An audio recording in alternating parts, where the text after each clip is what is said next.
मैं आपको बताना चाहता हूँ क्योंकि मेरा मानना है कि कहानियाँ हमारे जीवन पर गहरा असर डालती है और हम इमेजेस और कहानियों के माध्यम से जो भी चीज़ें सीखते हैं वह हमारे दिमाग में जल्दी से ट्रिगर करती है और हमें जल्दी याद होती है और कुछ ना कुछ हम उनसे सीखते हैं। अगर आप कोई नई चीज़ सीखना चाहते हो और अगर आप स्टूडेंट हो तो मैं आपको यही सलाह दूंगा कि आप जो भी चीज़ लर्न करना चाहते हो या सीखना चाहते हो तो स्टोरी के माध्यम से उसको सीखें। बाकी आप खुद देख लेना, आपको चीज़ें जल्दी समझ में आएगी। अब शुरू करता हूँ। यह कहानी एक पिता पुत्र की है। एक पिता नौकरी करते हुए घर पहुंचा। घर पहुंचकर उसने सोचा थोड़ा आराम कर लिया जाए। अंदाजा ना लगाए, आखिर पिता ने पैसों की कीमत बता ही दी। उसने अपने बेटे को बुलाया और कहा कि बेटा मुझे एक गिलास पानी पिला दो। बेटा पानी ले आया।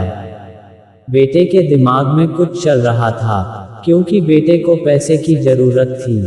थोड़ी देर रिलैक्स होने के बाद उसके बेटे ने अपने पापा से कहा कि पापा, क्या मैं आपसे एक बात पूछ सकता हूँ? उसके पापा ने कहा, बिल्कुल तुम पूछ सकते हो। बेटे ने पूछा, पापा आप एक घंटे में कितना कमा लेते हैं? पापा ने कहा कि मैं एक घंटे में 100 रुपए कमा लेता हूँ। बेटे ने कहा कि पापा मुझे 50 रुपए की जरूरत है। बाप इतना सुन के भड़क गया और उसने कहा कि तुम्हारी हिम्मत कैसे हुई मुझसे पैसे मांगने की? मैं इतनी मेहनत करके पैसे कमाता हूँ और तुम मुझसे पैसे मांग रहे हो। जब तुम पैसे कमाओगे तो तुम्हें समझ में आएगी कि पैसा मांगना कितना आसान है और कमाना कितना मुश्किल है। आसानी से आदतें बदलो, change bad habits. 51 best motivational quotes in Hindi. उसका बेटा रोते हुए चला गया, लेकिन कुछ देर बाद पिता को अपनी गलती का एहसास हुआ और वह बच्चे से पूछता है, ठीक है तुम पैसे ले लो, लेकिन मुझे बता दो कि तुम इन पैसों का करोगे क्या?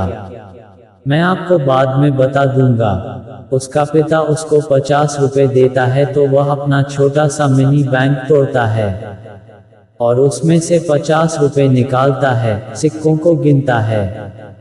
यह सब देखते हुए पर एक बार बाप फिर झल्ला जाता है। उसका पिता यह सब देखते हुए उसके बेटे को एक जोरदार तमाचा लगा देता है और गुस्सा करता है, तुम्हारे पास पैसे थे, तुमने मुझसे पैसे क्यों मांगे? बेटे के पास पैसे पूरे हो चुके थे। उसने कहा कि पापा कल से आप घर जल्दी आ जाना, मुझे आपके साथ 1 घंटा बिताना है। आपके 1 घंटे की कीमत 100 रुपए है तो मैंने आपको अदा कर दी। एक पिता के दिल पर क्या बीत सकती है, उसे बेहतर कोई नहीं समझ सकता। दोस्तों, आज की लाइफ में हम पैसे के पीछे भाग रहे हैं। खुशी कभी भी पैसों से नहीं खरीदी जा सकती। जो यह बात जल्दी समझ जाता है वो अपनी जिंदगी को अच्छी तरीके से जी पाता है। आशा करता हूँ कि इस कहानी से आपने भी कुछ न कुछ सीखा होगा। धन्यवाद।